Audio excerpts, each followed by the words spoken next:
Cerita ini pertama kali dikirim lewat email anonim ke kami.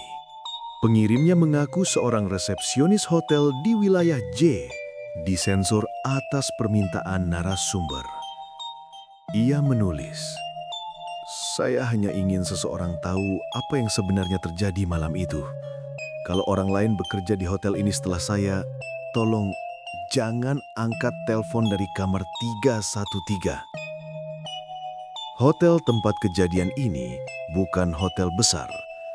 Letaknya di pinggiran kota B, dekat area industri dan jalur lintas antar provinsi.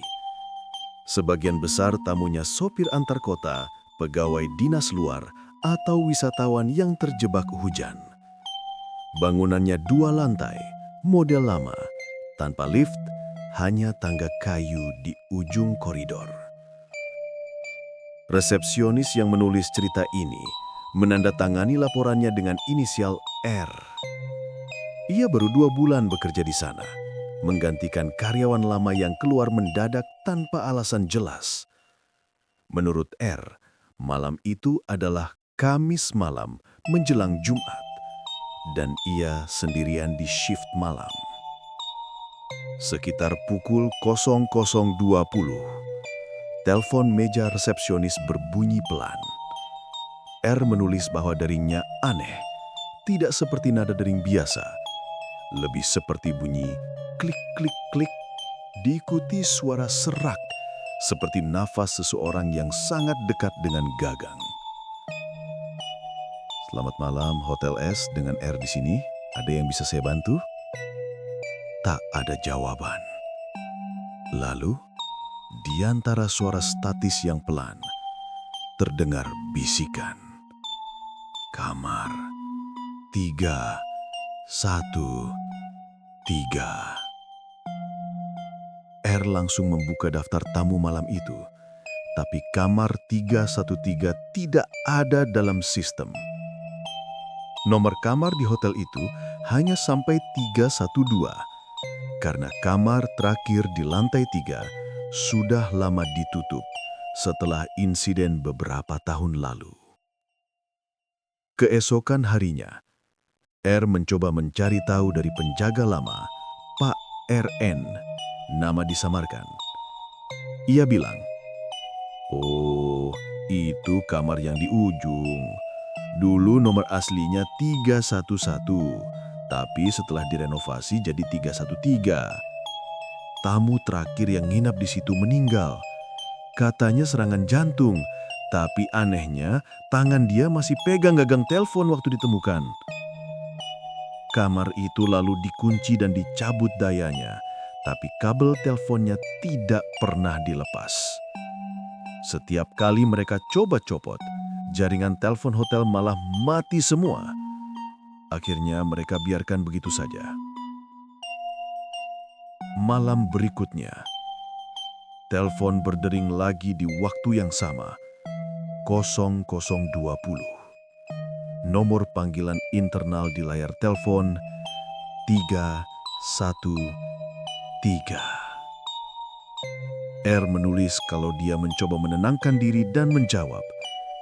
Kali ini ada suara pelan, seperti seseorang bicara sambil menahan sakit.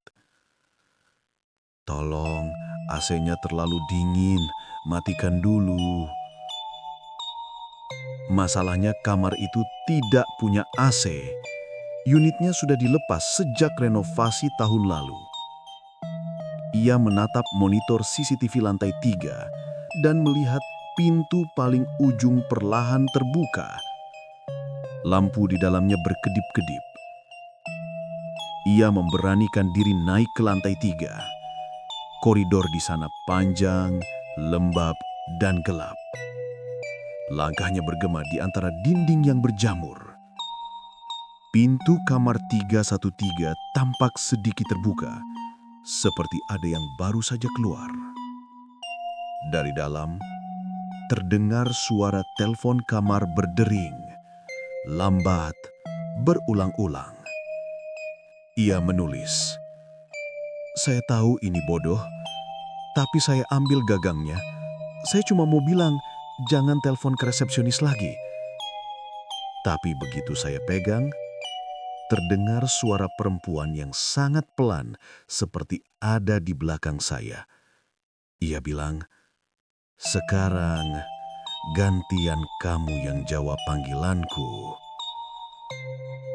Lampu di kamar itu mati total, dan di detik yang sama, telepon di meja resepsionis di lantai bawah juga berdering sendiri. Rekaman kamera CCTV malam itu ditemukan rusak sebagian, tapi ada satu frame yang masih bisa diselamatkan. Frame itu memperlihatkan R berdiri di depan kamar 313. Lalu layar menjadi gelap dan muncul gangguan statis selama 27 detik. Setelah gambar kembali jernih, R sudah tidak ada di koridor itu. Yang terlihat hanya pintu 313. Perlahan menutup sendiri. Sejak malam itu, resepsionis shift malam berganti-ganti. Semua bertahan paling lama 2 minggu. Beberapa bilang sering mendengar telepon berdering dari lantai 3, meski kamar itu sudah disegel dengan papan kayu dan plester semen. Yang lebih anehnya lagi, setiap Jumat dini hari, jaringan telepon hotel selalu terganggu. Sinyal masuk dari nomor internal 313. Dan saat diangkat, suara di ujung sana hanya berkata, "Selamat malam, dengan R di sini. Ada yang bisa saya bantu?"